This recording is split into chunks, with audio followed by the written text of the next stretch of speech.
Krimi organizuar mbetet një nga sfidat më të ndërlikuara dhe të qëndrueshme për zhvillimin demokratik, ekonomik dhe institucional të Shqipërisë. Rajoni Vlorës për shkak të pozitës së tij gjeografike strategjike, aktiviteti turistik si dhe larmisë së veprimtarive ekonomike, është ekspozuar ndjeshëm ndaj formave të ndryshme të kriminalitetit, nga pastrimi parave dhe ndërtimeve pa leje, te trafiqet dhe evazioni fiskal. Ky fakt u pranua gjatë prezantimit të dokumentit strategjik kundër krimit të organizuar edhe nga prefekti e qarkut të Vlorës Evi Sallushi. Vlora për vetë pozicionin gjeografik, përveç turistëve, ofron edhe individ dhe grupe që shkelin ligjet në fuqi për të pasuruar nëpërmjet kryerjes së veprave të ndryshme penale. Ajo që konstatova më shumë nga leximi i studimit është pikërisht dhe gjetjet e vetë studimit, të cilat tregojnë se mungesa e koordinimit mes institucioneve ka ndihmuar në konsolidimin e krimit të organizuar në Vlorë.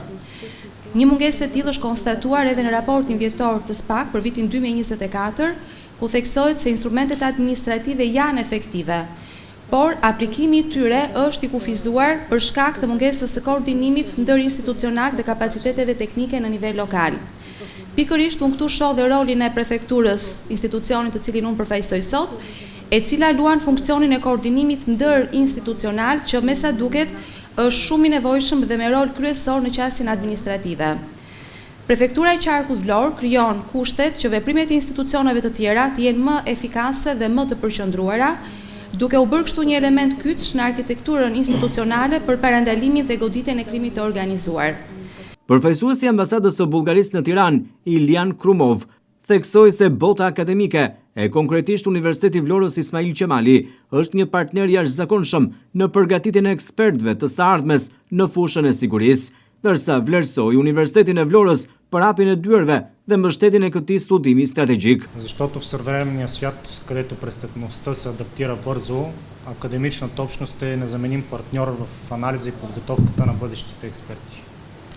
Në botën e sotme, ku kriminaliteti përshtatet me shpejtësi, komuniteti akademik është një partner i pazëvendësueshëm në analizë dhe në përgatitjen e ekspertëve të së ardhmes.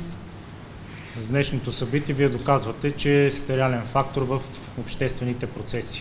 Me këtë aktivitet ju dëshmoni se jeni aktor dhe faktor real në proceset shoqërore. Специални поздравления за екипа на Центъра за изследване на демокрацията и управлението. Përgëzimet e veçanta për ekipin e Qendrës për studimin e demokracisë dhe qeverisjes. Вашият подход от теренни поручвания до днешната дискусия са пример за това как се работи ефективно, не само от горе надолу, а с активно участие на местните власти и активното гражданско общество. Qasja juaj nga hulumtimet në teren deri tek debati I sotëm është shembull se si punohet në mënyrë efektive jo vetëm nga lart poshtë, por edhe me pjesëmarrjen aktive të pushtetit vendor dhe shoqërisë civile. Drejtori ekzekutiv I Qendrës për Studimin e Demokracisë dhe Qeverisjes, Arjan Dyrmishi, prezantoi qëllimin e projektit dhe rëndësinë e qasjes administrative në luftën kundër krimit të organizuar. Rasti I Vlorës ka një rëndësi të veçantë në këtë projekt, pasi pozita gjeografike strategjike e rajonit, dinamika e fortë ekonomike dhe turistike, si dhe presionet e zhvillimit urbane bëjnë këtë rajon veçanërisht të ekspozuar ndaj formave moderne të krimit të organizuar, siç është pastrimi I parave, ndërtimet, evazioni fiskal, kontrabanda me bizneset të lishme, si mbulesë gjithashtu edhe për veprimtari tjera të palishme. Kjo është reflektuar qartë në raportet e viteve të fundit të hetimeve që SPAK, po edhe Prokuroria e Përgjithshme ka kryer. Në të njëjtën kohë, mungesa e trajnimeve, presionet publike, politike, boshllëqet në koordinim krijojnë hapësira gjithashtu që krimi organizuar të shfrytëzojë këto në mënyrë sistematike. Dhe pikërisht qëndron edhe këtu rëndësia e këtij projekti, I cili synon të prodhojë jo vetëm analiza, si ky që do të prezantojmë sot, por gjithashtu dhe komunikim dhe ndërgjegjësim dhe pjesë e këtij komponenti është edhe ky takim I sotshëm. Pedagogët e Universitetit të Vlorës Ismail Qemali, profesore asociuar Jonida Mehmetaj dhe profesore asociuar Stella Meçaj bën prezantimin e gjetjeve kryesore, analizës ligjore dhe institucionalizimin e qasjes administrative në nivel vendor. Dhe në raportet e fundit të vitit 2023-2024 të Prokurorit të Përgjithshëm dhe në raportin e fundit të SPAK të publikuar në maj të vitit 2025, konstatohet që Vlora është vendi I dytë në Republikën e Shqipërisë i cili ka numrin më të lartë të procedimeve penale të lidhura me produktet e veprës penale dhe me vepra penale të llojeve të ndryshme, siç mund të jenë për shembull pastrimi parave, konfiskime, ndërtimet pa leje, vepra penale që lidhen me taksat, tatimet, doganat, trafiqet e palishme dhe të tjera.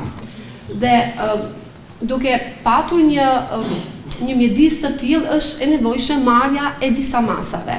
Dhe qasja administrative është një nga qasjet më efektive, të cilën po zbuluohet realisht së fundmi, megjithatë është përdorur në shumë vende të Bashkimit Evropian dhe ka qenë e suksesshme. Në përbërje të bashkisë ka disa drejtori, ndër të cilat përmendim drejtorinë e planifikimit dhe të zhvillimit urban, që harton dhe zbaton planet e zhvillimit të territorit për parandalimin e krimit të organizuar, gjithashtu drejtorinë e taksave dhe të tarifave vendore, e cila mbledh të ardhurat dhe ul evazionin fiskal, drejtoria e shërbimeve publike, e cila luan një rol shumë të rëndësishëm për të luftuar krimin organizuar nëpërmjet mekanizmave të tillë si transparenca, kontrolli, mbikëqyrja administrative në sektorin e shërbimeve publike, ku më së shumti ndërthuren interesat e palishme.